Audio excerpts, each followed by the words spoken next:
Hi, Christina. Hi, Sabrina. Hi, y'all. Hi, Isaiah. Hi, y'all. Hi, everybody. Welcome in. Let me, if y'all give me just a few minutes to get a few more people on here, I'd appreciate it. So, I know y'all all know my story, right? So, I have some things I pulled from the hat today, and, well, I don't know what I'm sharing today. There's no telling, right? So, it can be different every day. But I have some things. I'm just settling into this space for a few more people to come in. I think I'm going to start talking. Okay. So, when my dad died, a part of me went with him. At the same time, my own body was shutting down. Nobody could tell me why. I remember doctor after doctor told me it was stress. And I told myself the same thing. But I kept getting sicker. And each month that passed, my health declined. One day, I was working, and I remember being in a patient's room, and I passed completely out. And I was never able to go back to work after that. Eventually, after a month-long hospital stay, I was diagnosed with Scheid-Drager syndrome or multisystem atrophy.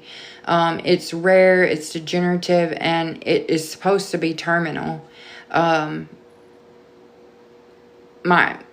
Shortly after that, my marriage ended. Just in quiet heartbreak. It didn't end like, I don't know, it should have ended a long time before that. But I didn't want to be a burden to anyone, not even people who loved me. I wanted to pull myself far away from those people, and I just wanted to slip away without causing pain to anyone. I remember moving to this place next door, trying to make peace with everything. And life has a strange way of nudging you toward hope when you're just about to give up. And those nudges can come in the form of people or places. And for me, it came in the form of a neighbor, a friend who would eventually become my next husband, a man who loves me attentively, fiercely, and unconditionally. We blended our families and we made memories. We started making a life together. And I was placed on hospice. And every doctor agreed that I had 6 months to a year to live. So we lived like I was dying, because I was. Time was running out. And we danced in the kitchen. We found joy in the mundane and the monotonous, folding laundry, cooking dinner. And I lived like I was going to die, because I was. And after a year came and went, a decision was made. I was not ready to die. Not yet. So I came off of hospice and I started these experimental treatments, and well, something unexpected happened and I got pregnant. I was 32 weeks pregnant when I found out. I thought I was having kidney failure, and it turns out I was pregnant. So after spending all this time preparing for death, now I had to prepare for new life. And during the time of my C-section, I died on the surgical table. I coded. I was quickly resuscitated, moved to a room. And then a few hours after that, I lost all the blood in my body and lost my life. I remember trying to form words, like say something funny to leave everybody with. And I was saying, Venus de Milo can have my arms, because I love John Prine, and that's one of my favorite songwriters. And I was saying, Venus de Milo can have my arms. And I kept saying it over and over again as I started drifting out of my body. And so at that time, what happened wasn't just like a medical emergency. It was something much more. I saw my life, but it was like a movie reel.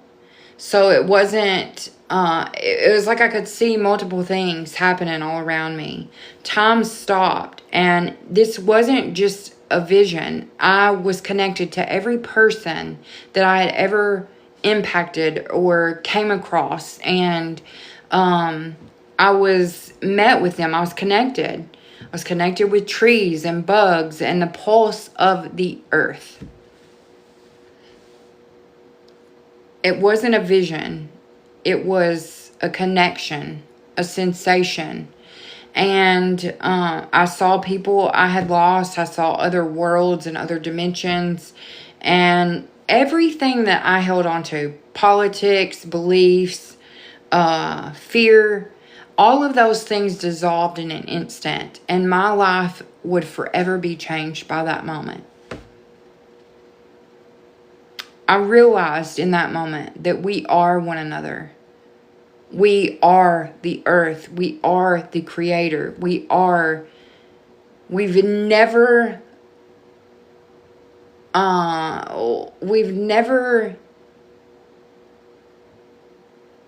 okay, thank you.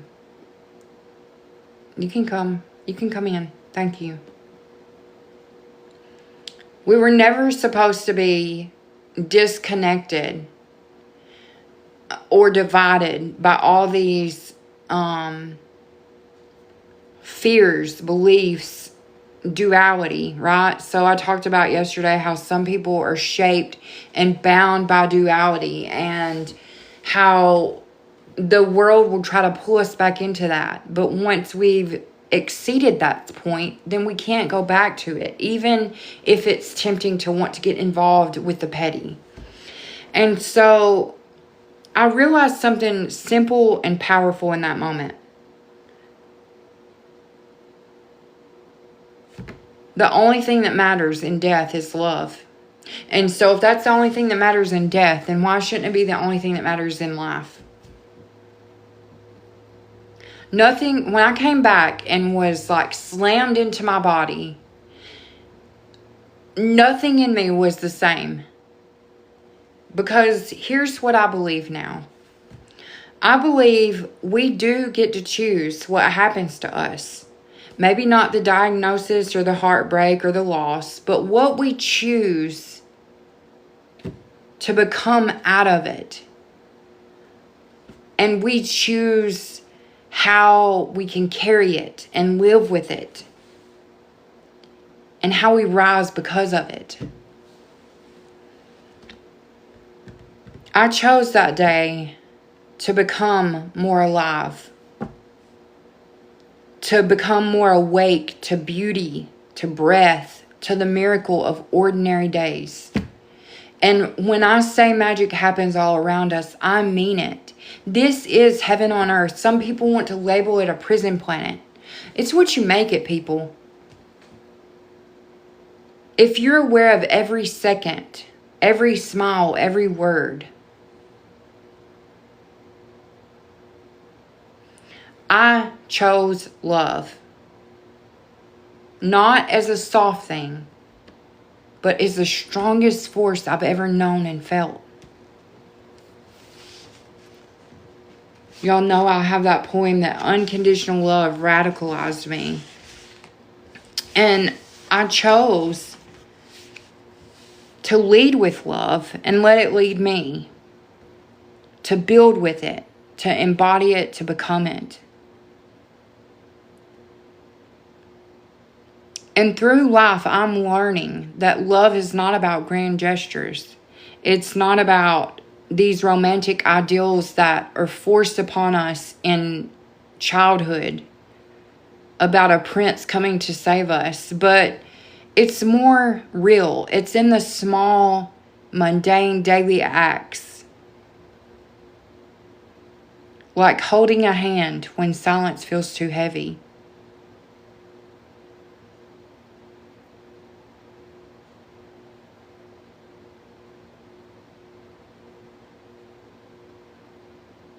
It's about shared moments. Because in the end, it's not about how long we live. It's about how deeply we love. And as I'm faced with my, I want y'all to understand, I know I'm living on borrowed time. And I don't know if y'all realize that every day, but I do. I wake up with it, and I know that every day is a miracle. Every morning is a miracle.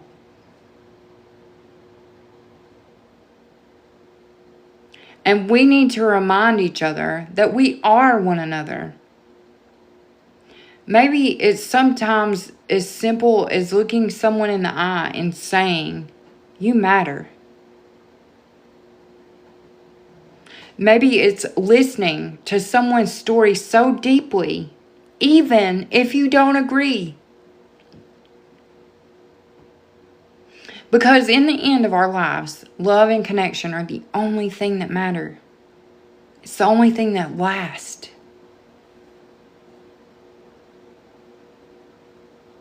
The world needs us to choose love and keep showing up every day. I wasn't sure what... I pulled 2 things out today. And I know that I'm led. A lot of times I'm being more hands off when it comes to this and letting energies align me with the messages, trying to.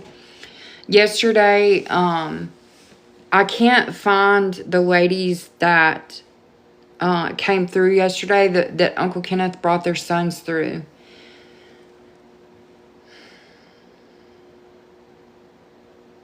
But I'm needing to connect with Stephen's mother. Okay, so if y'all see her in here, let me know. Stephen has pulled these things today. And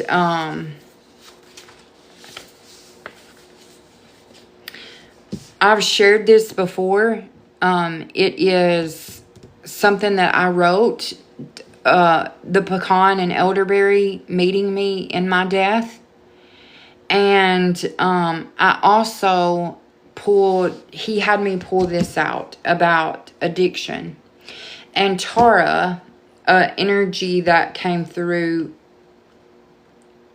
with Thomas, they're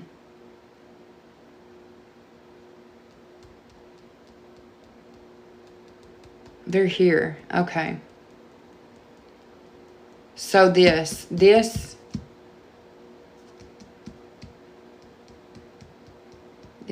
okay. So, okay. We're going to go with this addiction thing, okay?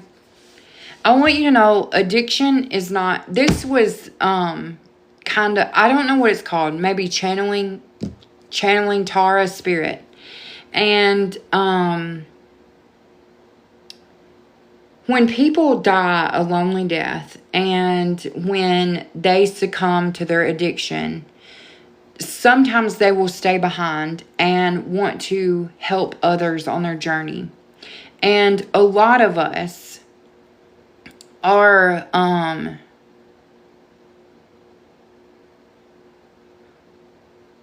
lot of black sheep, a lot of nonconformists, a lot of people who are aligning with me today. You can kind of take this or leave it, but addiction is not random. I have to be careful when I'm talking about this. I'm going to stay away from specific things that will get me banned, but addiction is not random, okay? It is ritual, it's subconscious, symbolic, and deeply personal. What we reach for in our darkest moments is not just a substance. It's a message, a metaphor, your body's prayer. Each habit tells a story. Each craving holds a code, longing for something else. Some addictions will say, I want to disappear, when others say, I want to matter. Some scream, let me feel anything. And some say, let me effing forget, right? This is not about shame. This is not about pointing fingers. It's about decoding with honesty why we choose what we choose when we choose it. I have suffered a lot of addictions in my own life. I have replaced one addiction, nicotine, with another food. And now that I don't have that, I struggle with the caffeine situation. And there have been some harder substances. Because sometimes I want to forget. Sometimes I want to feel. Sometimes I look for something beyond myself. And I'm going to be honest, because beneath the compulsion, there's always a cry, right? We all feel that. And behind that cry is your body's biofield, your energy, your soul, still reaching for something sacred. Each behavior, because you can have compulsions that are addictions too. Like, I want to be really clear about, I'm not talking just about substance. I'm talking about behaviors too. It carries its own symbolic language. Thank you for that. Okay, so I have energies and spirits coming through here wanting to validate this message.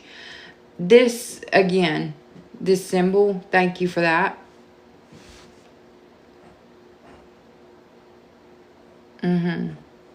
Sorry, just taking some notes here. Bear with me.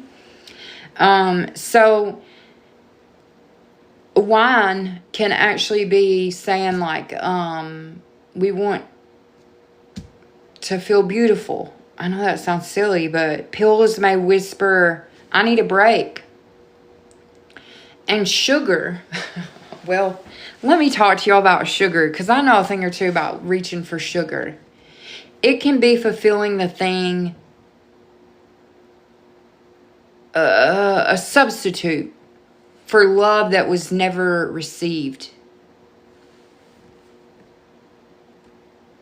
Addiction can sometimes, okay, I'm going to say this. This may be an unpopular opinion, but addiction is not a weakness. It's a wisdom trying to speak in a tongue that we were never taught to translate. Holy shit, I need to write that down.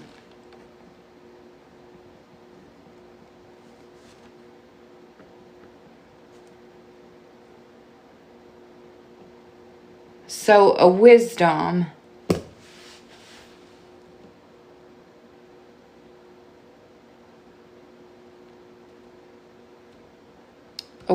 speaking in tongue we were never taught to translate.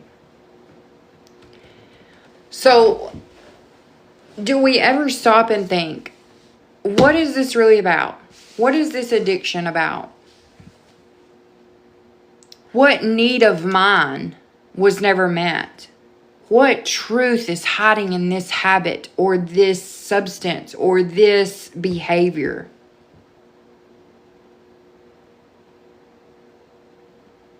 And what would healing look like? Not as a punishment, but as remembering. What would that look like? This is not about blame. This is about curiosity and seeing addictions in a different light or behaviors. Because I know for myself what happens is that I usually replace something with another thing, another behavior, another compulsion. I suffered eating disorders, and then whenever I didn't, it just goes on and on for me. And so I'm in a constant thing to where now I understand that it is because of my soul speaking something that I never learned to translate. It's saying, you have been the helper.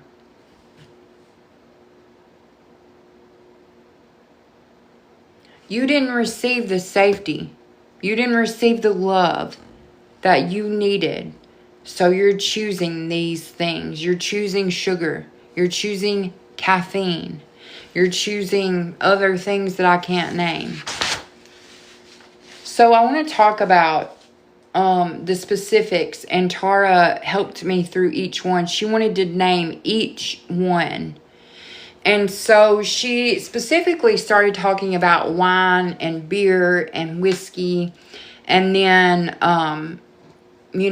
grass, and then other pill form things that I can't mention. So she said that whenever someone chooses beer, it's because they don't want to be accountable.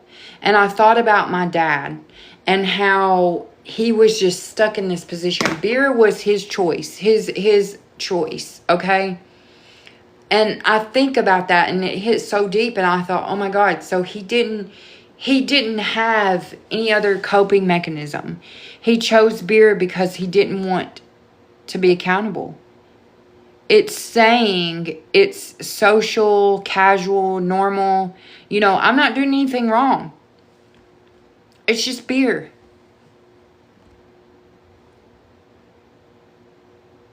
It says I'm fine. I'm unwinding, It numbs responsibility. And they're still participating even while they're avoiding it. And whiskey is a need to feel powerful. The boldness, it burns, it commands, right? So often chosen by those who feel like their own fire is diminishing. I didn't plan on doing this in a live, but I swear I can't not do it. Stephen, Tara, my dad is here. There are lots of... Okay.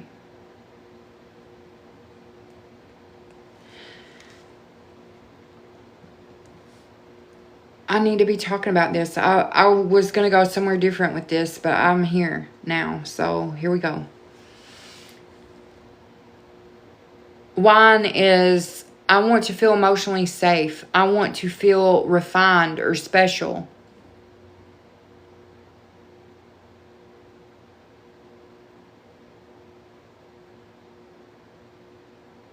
And the deeper truth, okay, so she's wanting me to go over a deeper truth of beer is the soul may be longing for safe permission to pause without being shamed for being tired or afraid.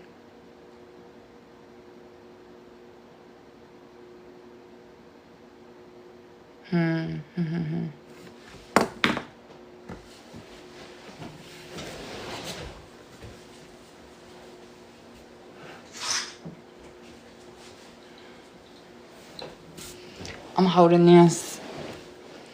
Whiskey, the deeper truth of that is a soul crying out to be seen and feared less, but maybe to reclaim a sacred masculine. Right? Okay, so wine is the deeper truth of that is a soul longing for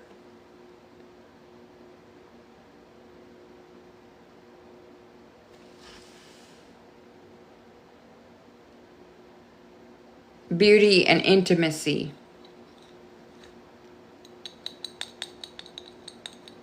And grass, if y'all know what I'm talking about, it slows everything down, right? So it's a need to escape from that overstimulation or internal chaos. And the deeper truth of that is a soul that has not yet been taught to regulate its own sensitivity.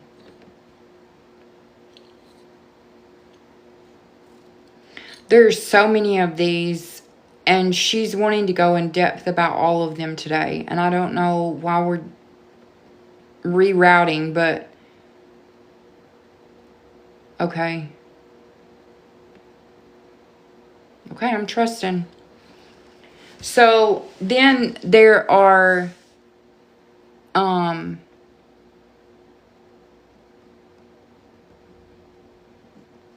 I'm going to make notes on these and I'll share them on Discord. I'm going to try to print this out just for this because I think a lot of us have dealt with some of these issues. So,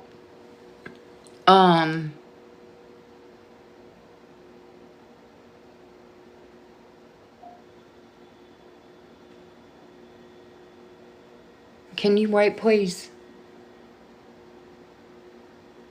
Thank you.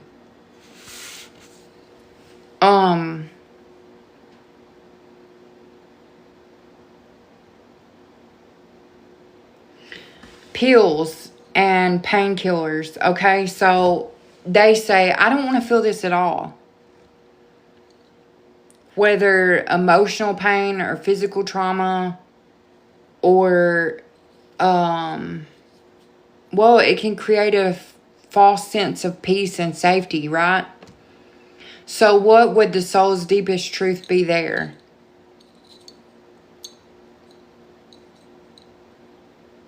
That I was never allowed to cry or scream or fall apart. It wasn't safe. So maybe you need a safe space for grief and truth.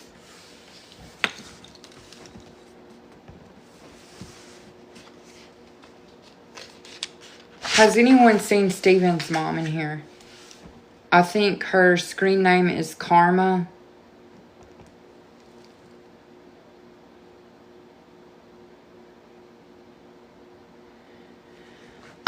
Okay, and then, so strong opioids, I can't say the name or I know I'll get banned, but strong opioids are saying, I just want to go home.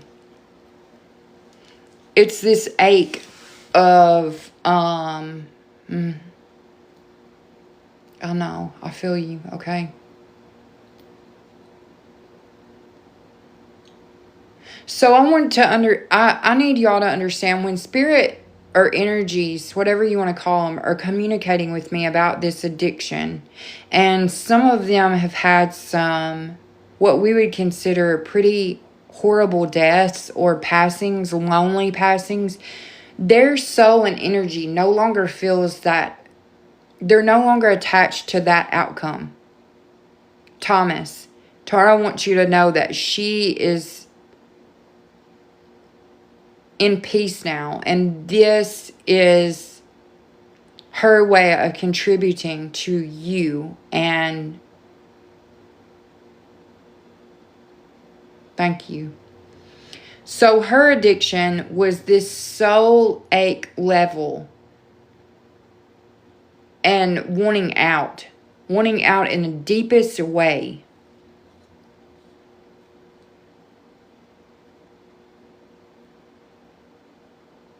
So her soul felt abandoned and broken beyond repair. And she was a longing for tenderness and divine mercy. She just wanted out of this world. And so then I want to talk about stimulants. Do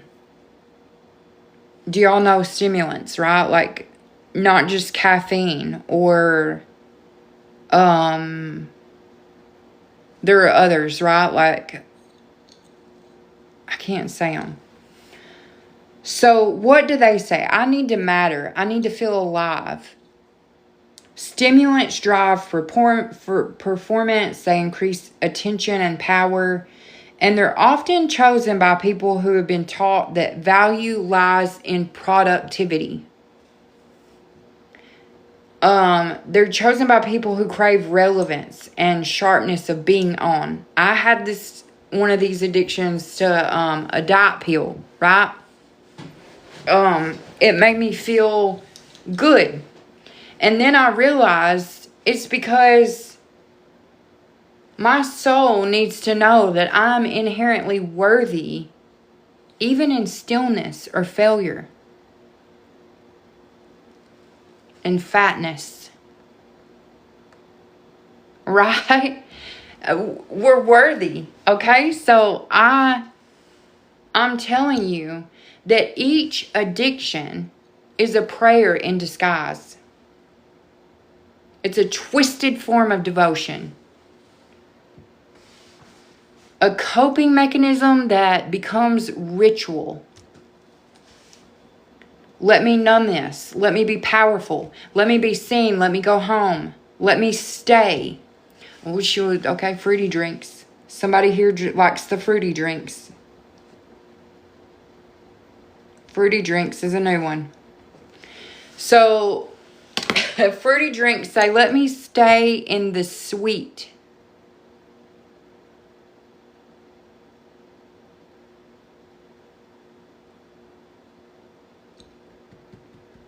Yeah, if any of you are in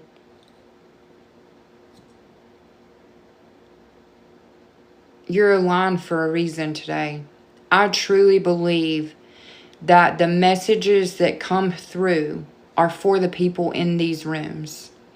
And I know that some of the things that I might be saying could be triggering. But I may have an unpopular opinion about this. Sometimes we need to be triggered.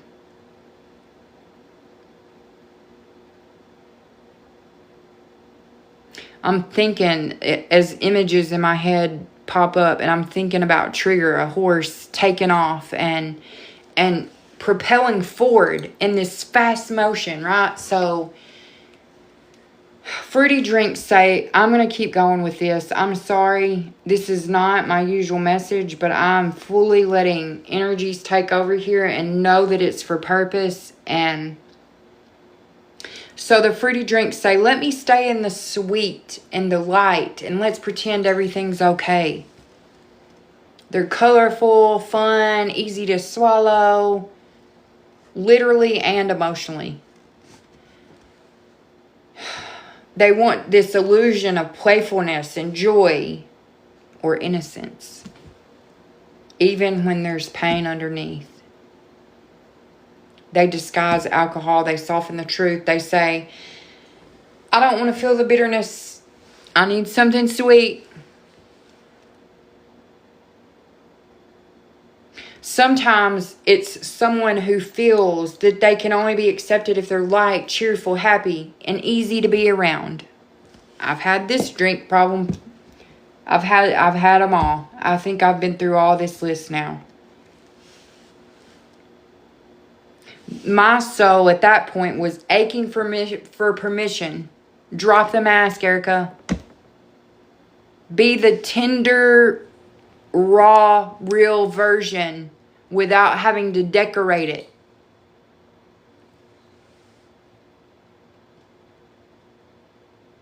And I'm thinking about these drinks that have these umbrellas or these bright colors.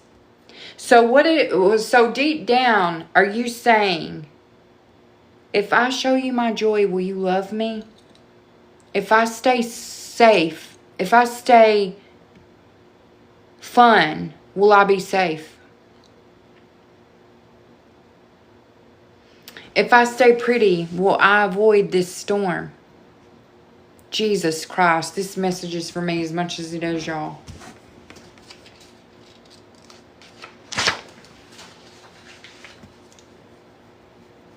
So let's say it's an attempt to rewrite emotional history with something fun and bright. This is about decoding. This is not about shame. This is about decoding the cry beneath the craving. Every addiction holds shadow and wisdom.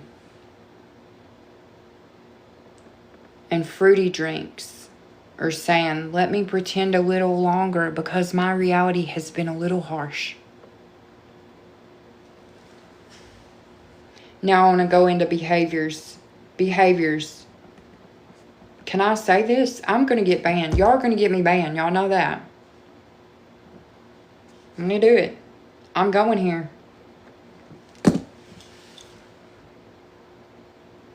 I may have to change and reword some of these things that they're saying to me. They're wanting me to discuss behaviors. Is Stephen's mom here? Somebody tell me. This message, these are for her. This is for her. Stephen, I'm sorry. I will find your mom. I promise you I will.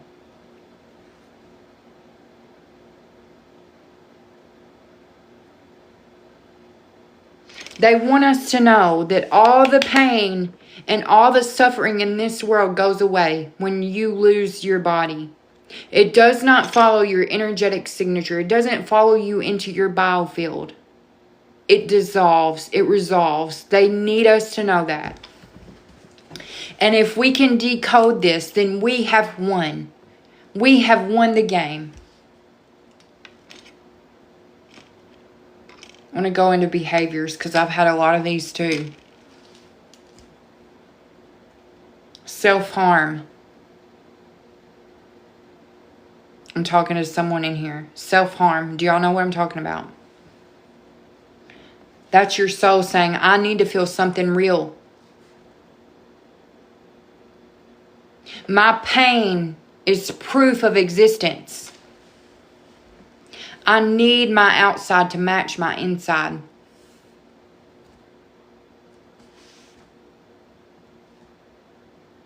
This is a soul begging for attunement, mirrors, and validation. They need someone to say, and I'm saying to you, you are not invisible.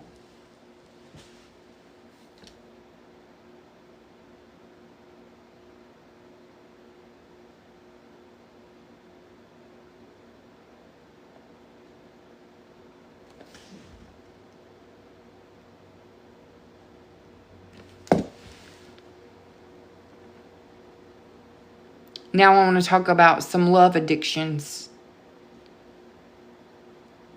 Y'all, I'm not judging. I've had every single one of these, and I need you to understand I'm talking from a place of I want us to be able to decode this and figure it out so we can move past it. You are not broken. Your soul is just speaking a language you never learned to translate, and we are translating it now. So let's talk pillow talk.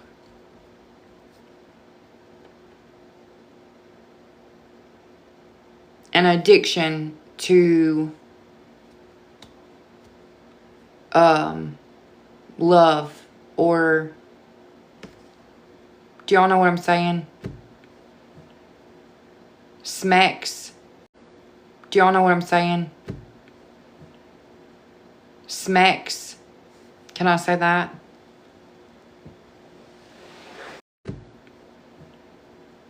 Smacks.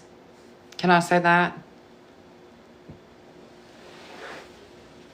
So what does that say? What does it say? I want to disappear into closeness.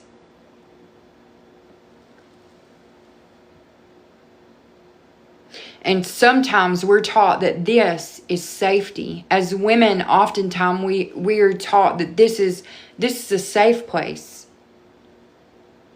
It's the only time that we feel wanted or desired or validated. Jesus, validated is the right word. And your soul says, if someone chooses to sleep with me, then I'm validated. I must matter. But your soul is craving sacred union. But here's the funny thing. It's often craving sacred union with yourself first, not someone else.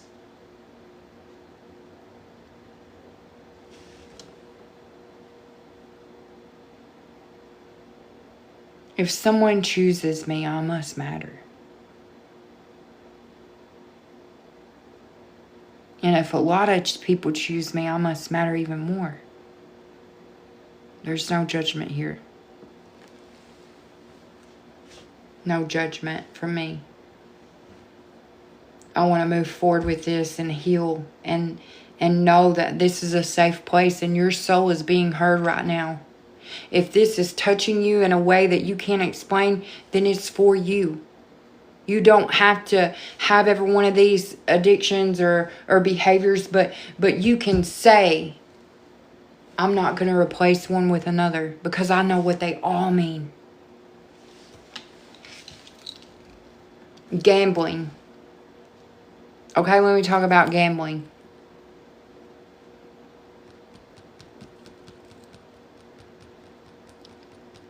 I feel like gambling stirs your nervous system like love or war. It gives us a moment of maybe. And for the some, that's the only place they feel hope. Let me feel the thrill of possibility.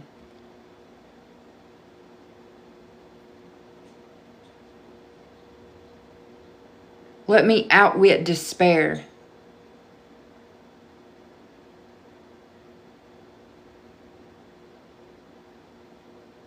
This is a soul trying to find faith again in magic, luck, destiny, and anything else.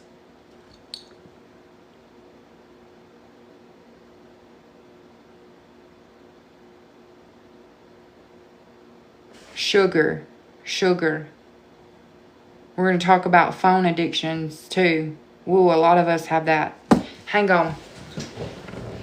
I got to do something because Steven needs to tell me a specific thing for his mother, and I want to honor him. So y'all just please, will y'all pause with me? Just have a moment of reflection, okay? I'm going to be silent for a second, and I'm going to write these things down for Steven, and thank y'all.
Okay. Thank y'all. Okay.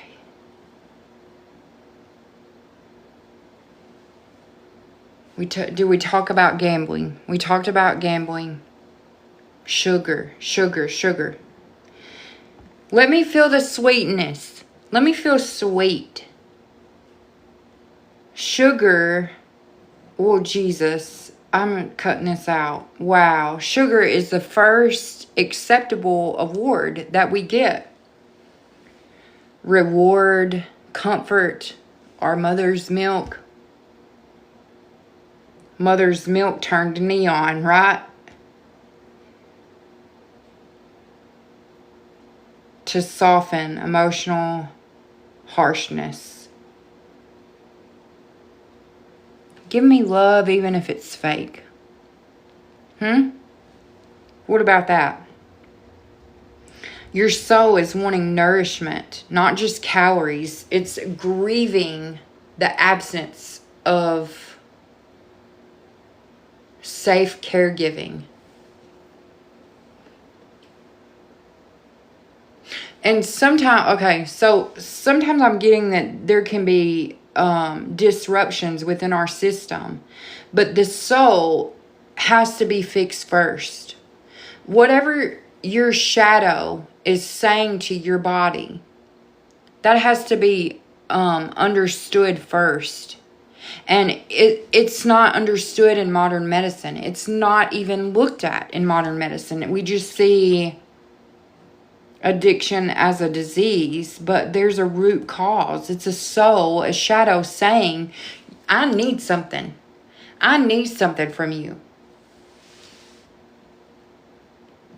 So sugar is our first reward. And I know even like with Olive, like my other two children, whenever we started potty training, we would keep Smarties on the back of the toilet and like give them Smarties. Good job.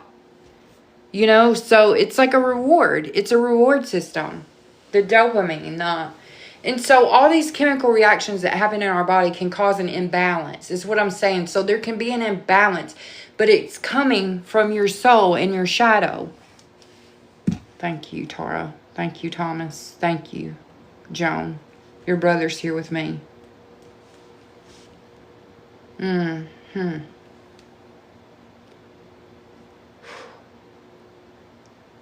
Ooh. No. I don't have to take it. I don't have to take those emotions.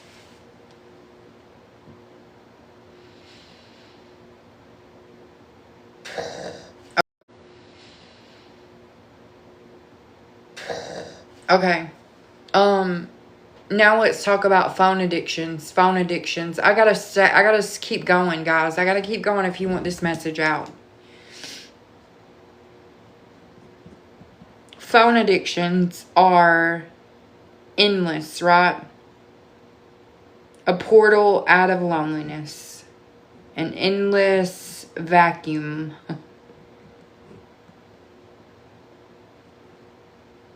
Is it just loneliness? Loneliness. A substitute for loneliness and community. A substitute for a witness.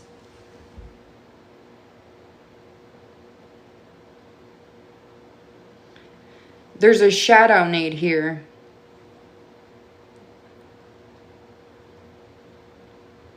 For constant stimulation to avoid being with yourself.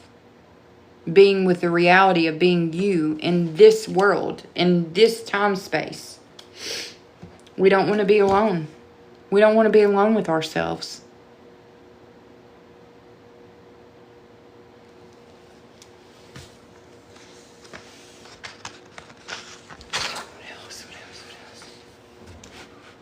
We're saying, don't leave me with my thoughts.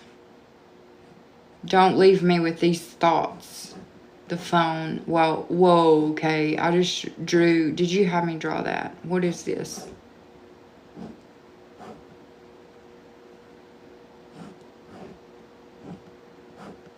Okay. Don't leave me with my thoughts. I want to hear anybody else's thoughts. I don't want to hear my own. A soul disconnected from presence, but still seeking communion with others. Or a need for something greater than what you have in your own life.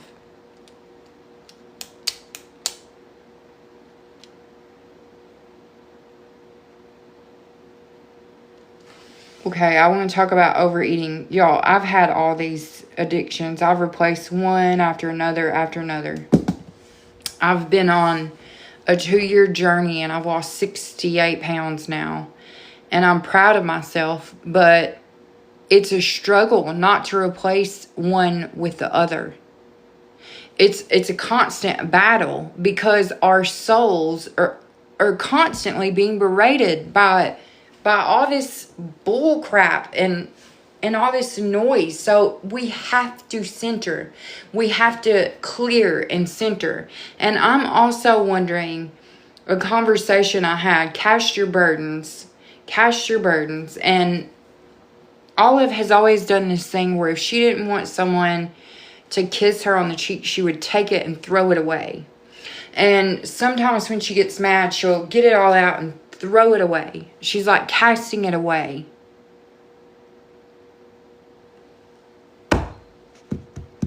Overeating. Let me build a barrier between me and the world, because my world is not safe.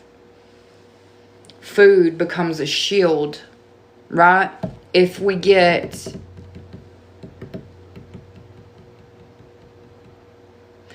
This can be ancestral.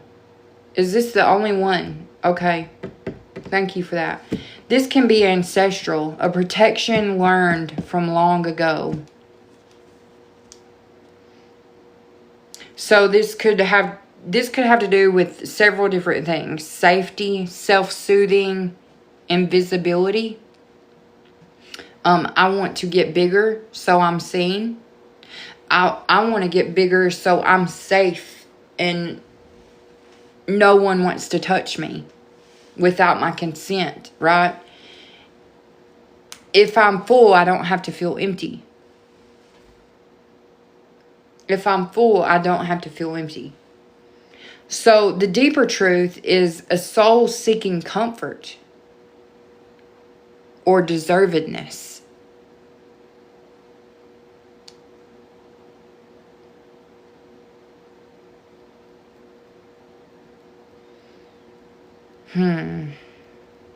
Shopping. Let's talk about shopping, because I've had this one too. Materialism, right? And what does that say? My daughter is going through this right now. She's 17, and I see her filling herself full of commercialism and consumerism and shop, shop, shop. What does that say? Let me become someone different, someone new. Buying things is a temporary rebirth, right? So instead of doing the hard work, we can just do it quick, fix it quick. Maybe it'll fix what's broken. Maybe this version of me will finally be enough for everyone else. So it's worthiness through external symbols. The soul is craving value and identity, often never affirmed in childhood. So this is something that I'm struggling with right now, because I see these things happening in my children and I think they didn't get what they needed from me. No, they didn't, because I was a much different person. I was working 70 hours a week. I had a work addiction. Caffeine. This is different. This is different than the stimulants, okay? So caffeine is different. It's saying, let me be productive enough to be loved, because my productivity is part of my value. This one's tricky because it's so normalized. But it fuels the burnout culture. Look at me. I'm highly caffeinated right now. This screams energy, perfectionism. Let me belong through performance, right? If I slow down, I'll lose my worth to my family. Will I be valued if I'm not productive enough? If I don't get everything done? So here's what caffeine addiction says about you. I want to say addiction is not choosing a substance. It is choosing it to where it affects you. It interferes. Help me out, Joan. What is the nurse definition of... I have it in my book up here, but I can't think of it. It's like where it interferes with your life, okay? So... is that right? So if we choose caffeine and we're addicted to it, it's our soul is saying, I'm exhausted, but I can't rest without punishment. And some of these choices that we make are extending through lifetimes. And if we can fulfill our soul now, our energy, whatever you want to call it, whatever word you need for it, our biofield, whatever you want to name it, if we can fulfill that now and understand why we choose what we choose, we win. Okay, let me talk about another one that I suffer with. Control. So this could be perfectionism, OCD, eating disorders, any of those. These are all the same. And they scream, let me feel safe in this chaotic world. Right? I think we can all try to have that right now. So it's not a substance, but this can be a powerful coping addiction, right? So control becomes the altar. So the shadow need here is mastery, safety, order.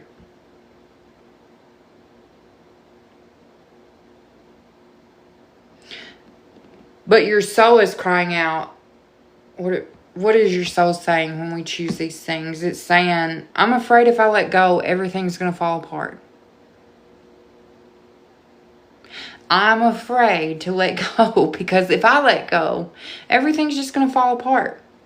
I struggled with this yesterday, and a friend reminded me, it's not mine to fix. I don't have to prove peace. I can keep peace, but I don't have to prove it to anyone else. So whenever we strive for perfectionism or struggle with OCD or eating disorders, it's a soul-seeking trust in itself, others, or divine.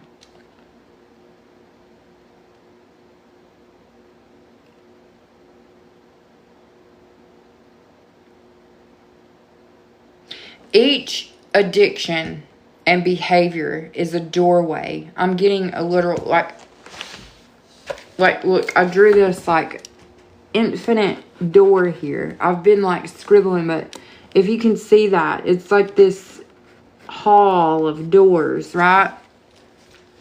So each addiction, each behavior is a doorway. And do y'all remember that day that all the ascended masters came through? What is at a door but a threshold? Do y'all get where I'm putting this together? They've laid this foundation for us, and they've told us that each threshold, there's a key. And each time you pass that, you surpass it and you exceed this world, this body. And as I drew these doors, I knew that you surpass it and you exceed this world, this body. And as I drew these doors, I knew that they are.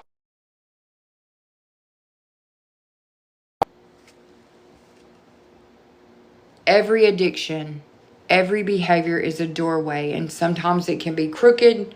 Sometimes it's desperate. But it's always searching for the sacred. So they're asking, what are you really hungry for? What are you trying to feel, to forget, or to become? What is addiction protecting you from? And who would you be without it once you felt safe?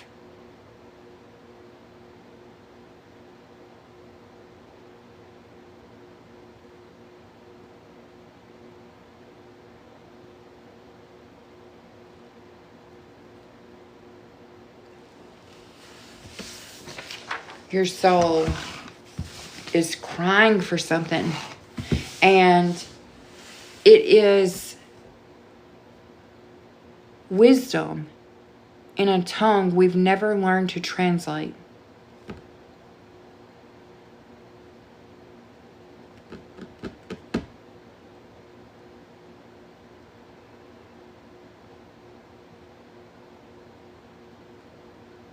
It's okay for you not to have all the answers. It's okay for you to be in one of these places, because at each door, you have the key now. You have the key to unlock the door and step over the next threshold. And you don't have to replace it with door after door like I have. You can just step through the final door. They served a purpose And once you know what that purpose is and what that need and that desire and that soul or energy is crying for, you can finally relinquish control and say, I don't have to do this anymore. I don't have to be in this place, in this space, in this body, and keep feeding it. Because it needs something different than what I'm giving it.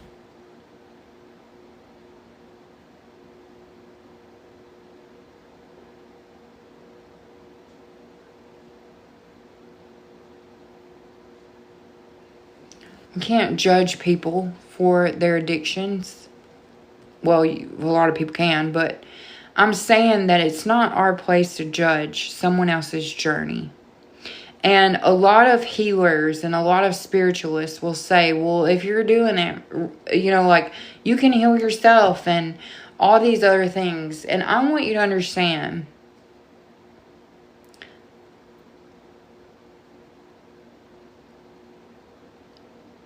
that can be true for a lot of people.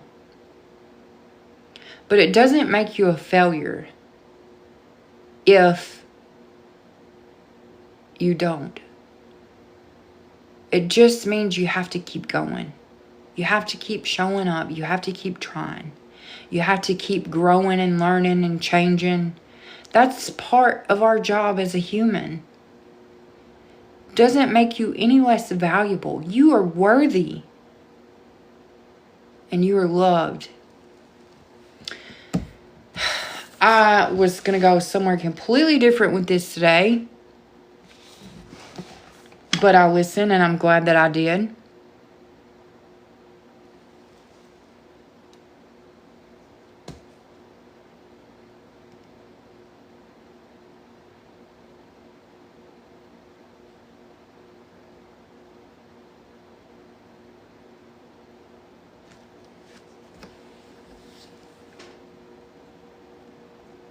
There are a lot of people hurting in the world.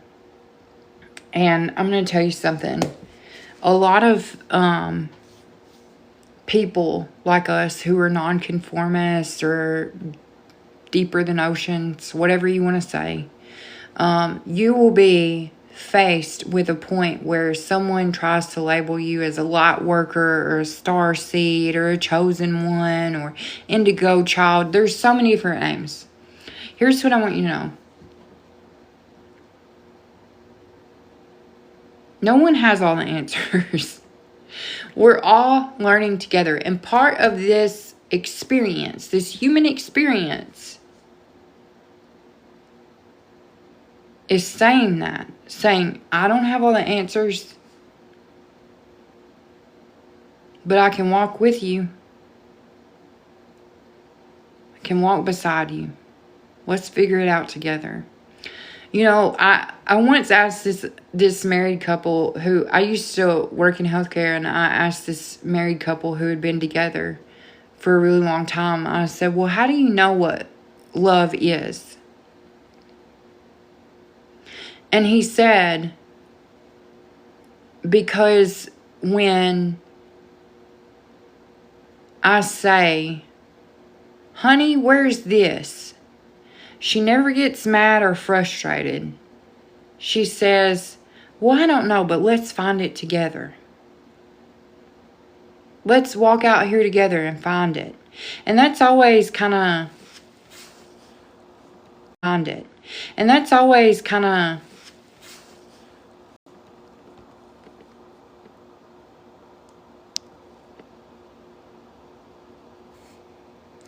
It's always kind of stuck with me, because when we walk beside each other on our journey,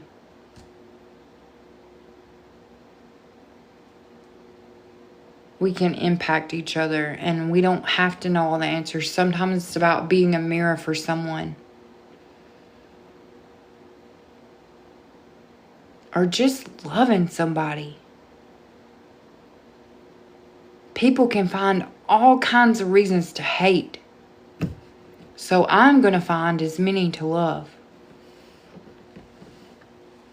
So now that I'm through with that message. I feel like that's complete. I will make a list of those. I've been taking notes.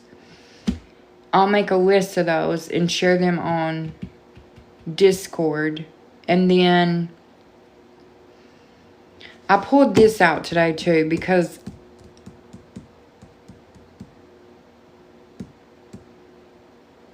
I've read this before, but something about it. Okay. Yeah. I'm just going to read this to you, okay? So I feel like I'm trying to listen to what energies and spirits. I'm still in charge. I'm still the captain. I'm still running the ship. But I'm listening more and trying to be led. I'm trying to surrender and allow or accept these messages to flow through. And I think it's important because my soul is safe now. My biofield is safe now. And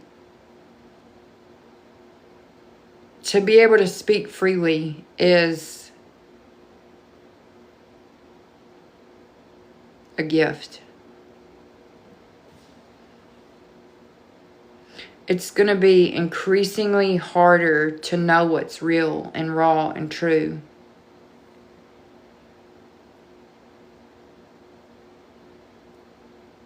And that's why you have to find your center and what your soul needs the most. I'm going to read this to you and then I'm going to go for the day. Unless something else wants to come through. But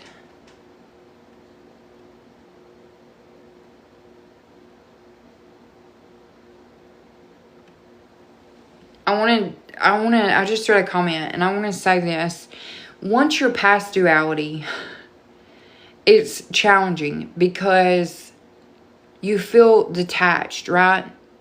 So you can feel like things are kind of not real. And I want to encourage you to stay in that. I know what it feels like and I know how unsteady it can feel at times, but you need to stay there. It's important. It's an important next step. And it won't go away. So just embrace it, embody it, live with it. Okay?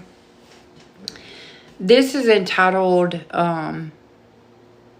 The Pecan and the Elderberry Spoke. I've read this before, but I'm just being led to share it today.